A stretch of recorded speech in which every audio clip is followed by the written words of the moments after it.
Oh my man.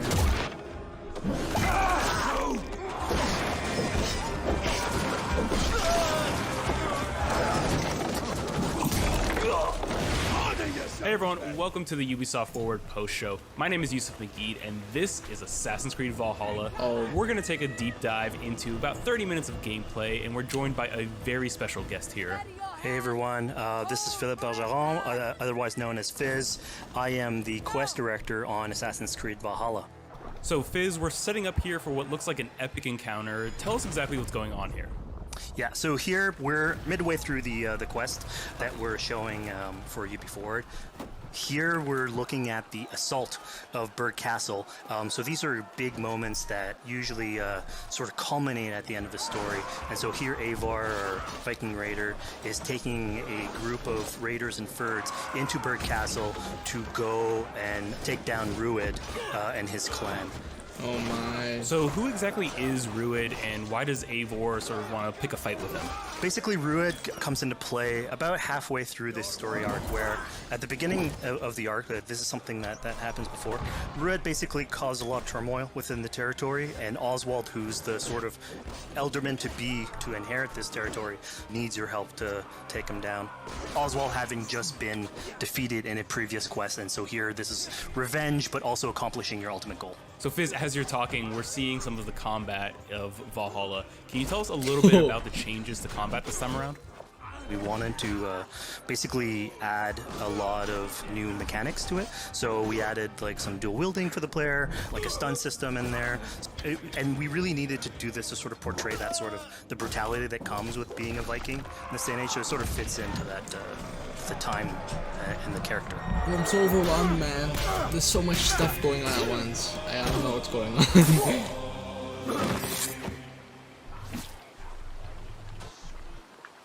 Oswald. Oh. He lives. Oswald lives! Eivor, is that you? Shut your arse, twig spine. Here, Eivor has taken her entire army through the assault, and finally it's revealed that our Elderman, our ally, Oswald, is still alive, and Rued has him captive. So this is what it comes to, Wolfkist? Two Danes fighting over a filthy Saxon whoreson? If this swine is your prize, come and get him. So now that we've seen that Oswald is alive, we have Rued within our sights. Trying to like What's the Witcher next 3 a step bit. here? So the next move for Eivor is to finally face off against Rued. She has her allies, they can take care of the rest of the army. Now it's time to go one-on-one against Rued in one of our boss battles, actually. Your battle is not yet won, Oswald.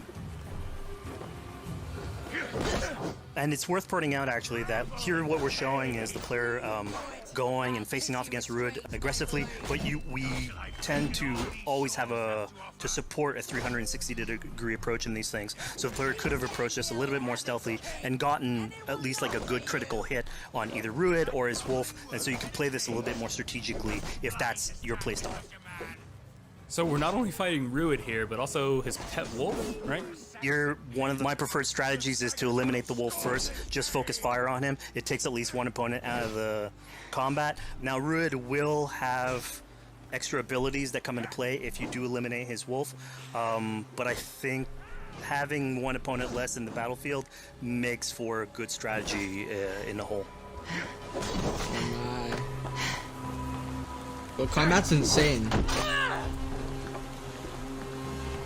Stomp All on him. your efforts. Only the cold dark of Niflheim awaits you. Valhalla is my destiny. That fate will not be met today. Why doesn't they should be roomed, Wolf-kissed? Made thralls, not treated as equals. We are better than this. Than all of them. Do not drag me down to the sewage you wallow in. We just a Dane fight tooth and nail for a Saxon. You'd throw in with these wastrels? These argive swine? Eivor, no! He should be tried before God, a lawful assembly. All right, so we've defeated Rued, we freed Oswald. What comes next? Oswald, in this case, prefers for Rued to be kept alive, and so you basically have to choose. Are you going to go against his wishes or stay true to your nature? So we have this choice to make, but before we get into that, I want to rewind a little bit because we just did this big grand assault, but Eivor couldn't Oh, we have got done a it horsey. alone. She clearly had to recruit some folks along the way, get some troops, get some allies. So let's actually rewind and see how we went about first gathering those troops.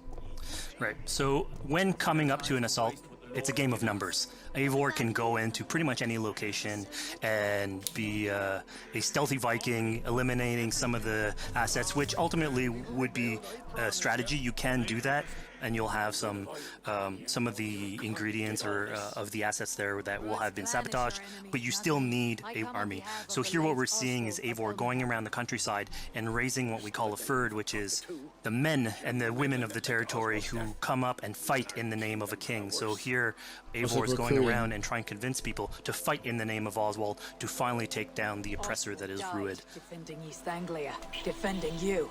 Will you not do the same? What? Die in defense of a lost cause? Yeah, so she's really using like the image and like the leadership that Oswald had, what he meant to the people in his name. She's going to recruit these people. Pretty words, Dane. But the men of Theovard have their own battles to fight. So we're told by this Reeve that there are troops, there are allies that he could add to our cause, but first we sort of need to do him a favor, is that right? Yeah, so obviously these people have been run down by Rued and the impact he's had on the territory, so I think a lot of these people have sort of lost hope. And so you need to show them that there is hope.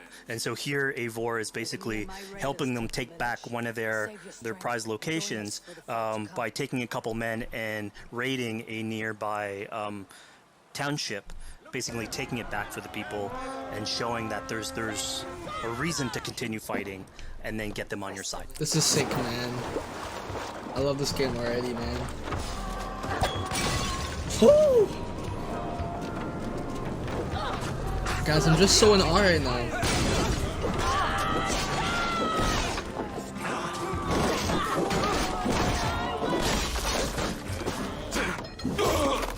Today's a good day for people who play video games. When Eivor does this, obviously you have access to a full suite of abilities. So again, the improvements that he's done to the fight system. You have some brutal axe throwing in there. You have archery or like range combat abilities in there as well. So really, again, like depending on what your playstyle is, you can customize your loadout and go in there how you wish.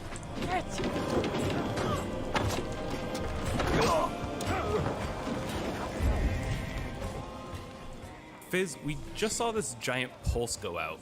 What exactly was that? So that is what we call the Odin sight. The Odin sight is basically our interpretation of the eagle vision from previous games, and we thought it was good to sort of bring that back. It's basically Eivor's intuition. It's how she perceives the world. When player uses that, it'll highlight basically interactive objects, like things that will bring her an advantage. So we'll have arrows, like health consumables that are in there. So it really is like a good way of sort of understanding the world and showing you like things that you can go and touch. The loot system's still the same. Things we can touch. We just picked up this awesome new weapon. It's something we wanted to play with on Assassin's Creed Valhalla, where we have fewer weapons in the game, but you can invest in them more, so they become your weapon. And so depending what your preferred playstyle is or your preferred weapon type, then you can go and choose, I'm gonna fight with this weapon and invest heavily into that. Not only are we looting weapons, but we see something here called the Book of Knowledge. Can you tell us a little bit more about that? They unlock skills for the players. So here you can see the Valkyrie dive that has just been unlocked. We have these spread out throughout the world, so again, to promote exploration and discovery. As you travel through the world and you explore locations, you can find these books that will add abilities that you can go and invest in, put into your loadout, then go into the different locations with the different quests in the game and use those depending on what your playstyle is. Bro, guys. Now we've recaptured this village, we've secured more troops for our assault. Let's jump back now and figure out what we want to do with Rued. Oh. The game looks insane, man. It's not even final. The rightful king of East Anglia has spared your life today, and so it will be.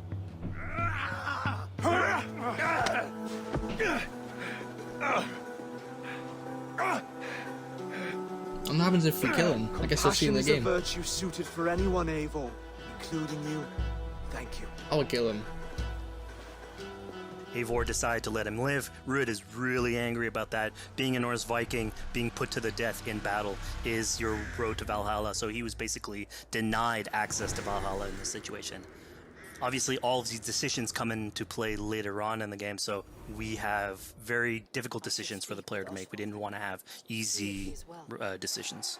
Yeah, you know, when I was playing, I decided to listen to Oswald and spare Ruud's life, but what exactly is the relationship like between Eivor and Oswald?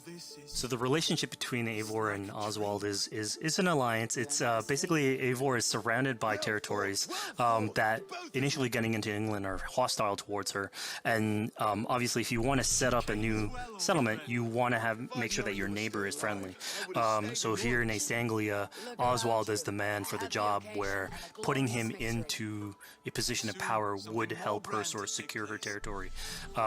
So earlier on to the territory, Eivor comes in here, meets Oswald. The problems he had with Ruud are sort of put to light, and going through the arc, you basically help him deal with Ruud and aligning basically Danes with Saxons in one territory. So, Fizz, we've completed the assault. We've gotten our hands dirty with some combat, taken down Ruud. We have this big open region of East Anglia, so before we head off to Oswald's wedding, what do you say we head out, have some fun, and see what we can get into in the open world? That sounds great. So we see a cat here with a speech bubble above it, and you best believe if you let me talk to a cat, I'm gonna talk to a cat. Yeah, these are some of our some of my favorite moments actually in the game, where we put out a whole bunch of But that events kid throughout the looks territory. booted up and sick, man. And it sort of rewards, again, exploration, going around. It's a chance for us also to sort of showcase a different side of Eivor. A lot of the quests sort of deal more with like politics and warfare, and this shows a slightly more human nature to her. So it permits us to explore that character a little bit more. Bro. And so here, basically, like you're trying to help a kid with his cat, and ultimately get that cat to sort of join your crew as a cat raider. You just said cat raider way too casually.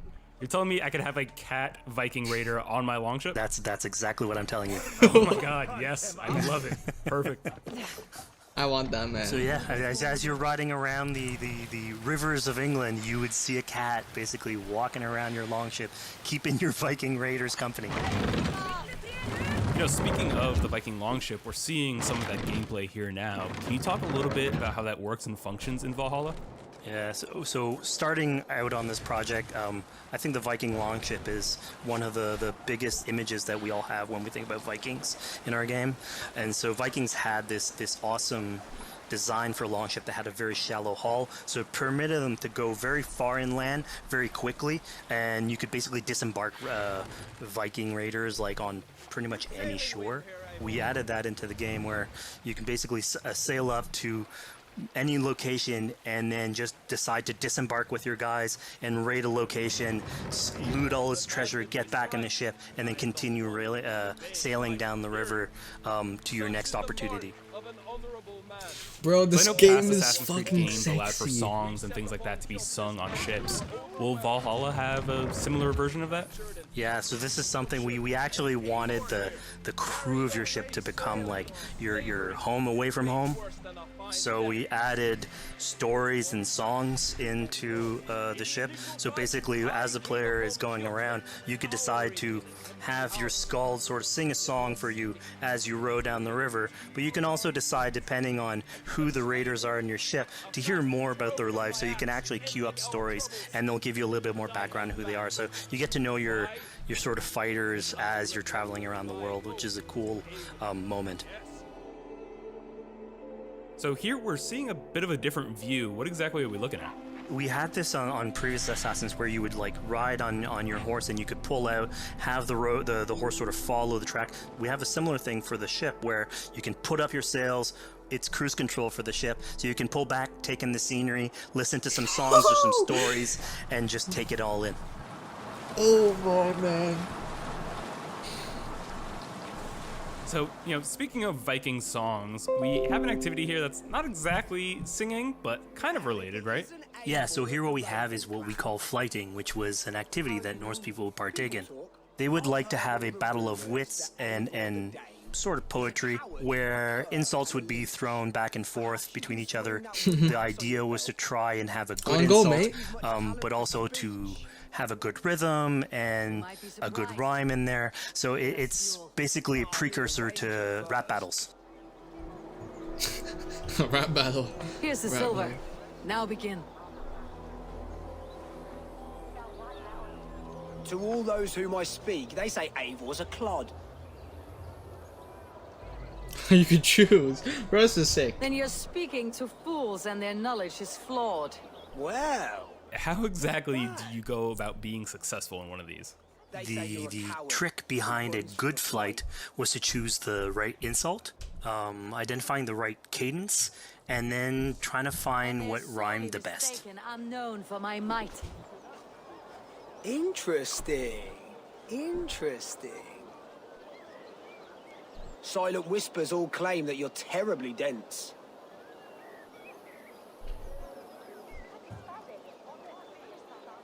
Then you've clearly misheard them. My This wit isn't that is hard. immense.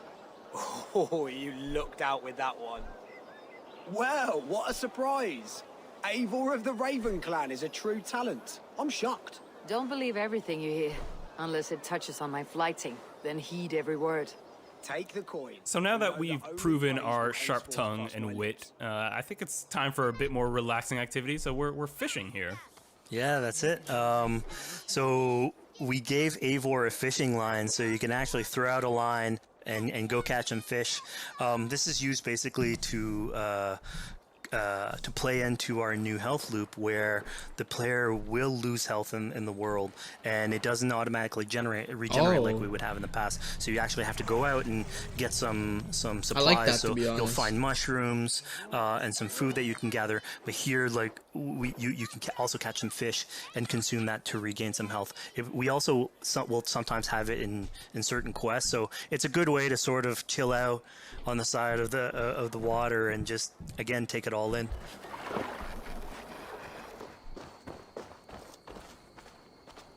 So this is what we call one of our offering altars. So the idea is that you find these around the world and you make offerings to it. So it'll take like animal parts and stuff that you can find throughout the world. Here what you're seeing though is sort of like a fancy version of it where as you do your offering you get interrupted by some kids that basically come and steal your stuff. So it's just a way for us to sort of showcase that like the systems and the activities in the world can sort of play in with some quests and some little events. So it's our way to sort of dress up these moments and make it all fit inside the whole experience. Yeah, this seemed like a really sort of unexpected turn for what I thought was going to be kind of a simple interaction. Yeah, and it's really what we were trying to do with these events is to give another dimension to Eivor, other than just, you know, the pure rar Viking or the politician. Because you can imagine at some point that will grow old if you're always telling that version of the character. So it lets us really go into the depth of who is Eivor, what motivates her, how she can interact with the world outside of warfare and politics. Your stealth needs work. We were close. And it also showcases like a different facet of the world at the same time. It's not only Eivor. So it just widens the breadth of the stories that we can tell. So who exactly are these two children? These are kids of East Anglia. They are going through tough times with whatever Rooted been doing to the territory. And so they're just here trying to survive and basically exploit the people that are there to make offerings.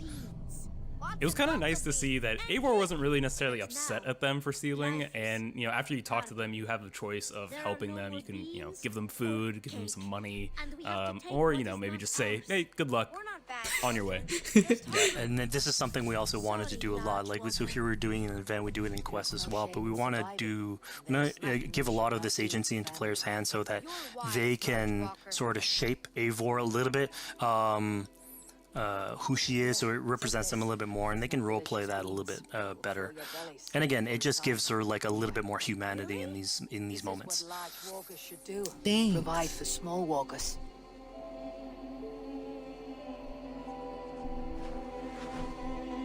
Here, large walker. A necklace. Yes, it's a St. Martin seal. You're welcome here anytime, Large Walker. You're one of us now. Visit us, okay? I will. Take care now, small green walkers. So I think AC veterans might recognize this here, but what exactly is Eivor chasing down? Yeah, so here you're seeing Eivor running down one of our tattoo images. So this is challenging the player on free run abilities, but also for fans of the series, sort of pulling at their heartstrings for some beloved features. So are we going to be able to tattoo Eivor? Yes, by collecting these tattoos, you actually bring them back to your settlement, and then you can customize different body parts, having different tattoos everywhere. So again, another form of expression, and it's sort of to represent that Viking culture. Fizz, one of my favorite things when I was just out there exploring East Anglia was coming upon a house or a building and realizing that there was a chest inside, but that there was no easy way in. And in this case, I saw all the doors were barred, but I knew that because there was a chest in there, there must have been some way to get inside.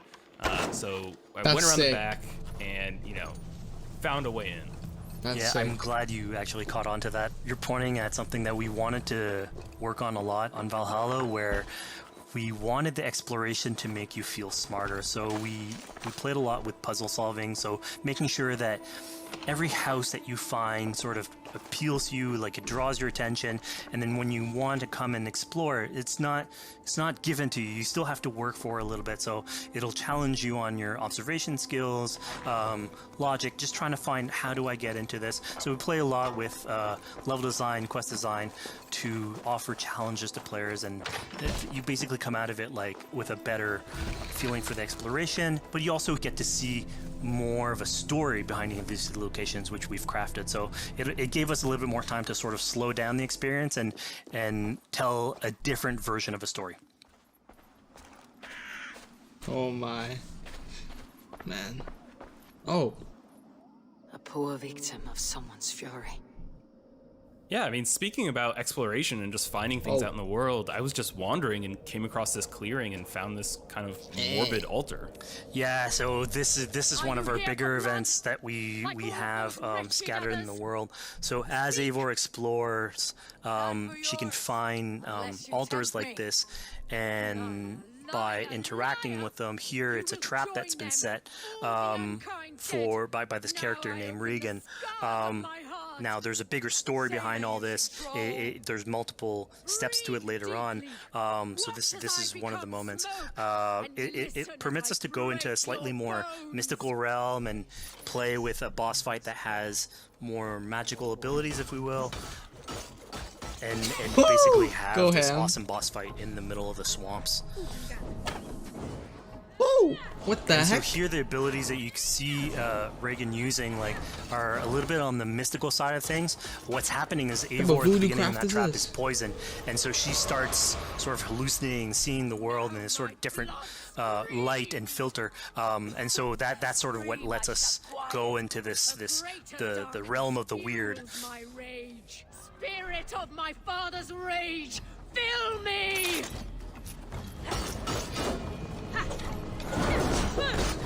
This looks so satanic right now.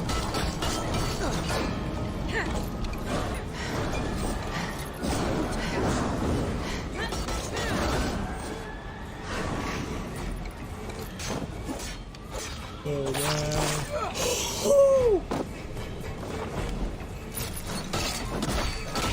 What does your life would have been done, so?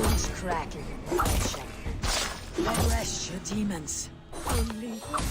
So we just saw here that Regan belongs to something called the Daughters of Lyria. Yeah, that's correct. By finding the other daughters, you'll get a little bit more backstory on who they are, so we don't want to spoil that too much. But it creates like a sort of greater story that is not on the main path in any way, but it is still very rich and adds to the lore of this world and actually plays into history. So we just had a really exciting, really intense boss battle. I think it's time for something a little bit more relaxing and calming now. Yeah, it's all about pacing yourself with the highs and the lows. So here we have a low chill moment of what we call building a cairn. So Eivor, as she explores the world, will find these sort of meditative areas where you have a pile of rocks that you could just stack on top of one another using physics. And I mean, yeah, the ultimate goal is to try and get the highest pile of rocks, but really it's about taking in the sights, relaxing, taking a step back, and just building something. Together we stack stones into cairns. These? Yes. Think of this as a test of mind and wit. Oh, Stack the cairn stones high and using the wide force? into any shape you like. I mean, you can spend as much time as you want building these things, making them as high as you want, as weird as you want. I'm sure, like, a lot of these stuff will end up on the internet, like people comparing structures. And the cool thing is that once you've built it, good and YouTube you decide to get idea, out of it, it sort Ubisoft, of thank you. stays there, and so that's yours, right? And until the moment where you come back and you want to build a new one, it's sort of cool that we were able to give that to players to express themselves. At this point in the demo, we've explored East Anglia, we've met some children, we've broken into a house, we fought a boss, we built a cairn. I think now it's finally time to go and head off to Oswald's wedding. Yeah, so this is the moment it's all been building up to. By the moment you get into the territory, it's sort of like mentioned by Oswald that he's trying to get married with his Dane lady. And so as you go through the arc, that's sort of like the underlying thread. Really, it's about Rued creating turmoil in the territory and helping Oswald sort of get above that and show that he's a good leader. And so you finally, after going through all of that arc, finally get these two together, go through their wedding, and you're invited to attend the ceremony. And then all the activities and fun times that comes afterwards. Yeah, as much as we've seen the brutal side of England, it's nice to see, you know, the joyous side of it as well. Yeah, and it's something we really wanted to play on in Valhalla, where being a Viking is not only about being a raider or a warrior. I mean, there's revelry, there's feasting, there's partying that goes, and like if someone knows how to party, it's a Viking. And so here, this is one of our opportunities to sort of show what a sort of Viking gathering is. And what's cool here is it's a good alliance of Norse culture with Saxon culture, sort of smashing those two things together, and building bridges. Yeah, I mean, what's a wedding without some drunk archery, right? That's cool. You can do some activities. Yeah, so like anything can happen in a Viking event, right? Eivor, yeah, here, just get drunk, shoot some arrows. Barely a challenge. Steady all, and ready yourself for the wedding race. The king and his bride against all! My king! Oh! So here we see the decision I made to spare Rued came back to bite us. Yep, that's the decision you made, coming back. So as we said before, all of your decisions I said that we should have killed him, so man. This is a big one. What did I say? I challenge you. Oh, I you're done. accept. Oh, probably gonna die, bud. You're basically presented with the option to sort of step in for Oswald, fight the fight for him, or let him go and fight his own fight. Yeah, you know, personally, I chose to fight myself because I thought Eivor is the type of person that likes to finish what she started. Plank by plank, and a dead king cannot keep his oaths. Let me finish this. Oswald, you gutless Arya swine! I'll slay the wolf-kissed, then hang you with your own tongue.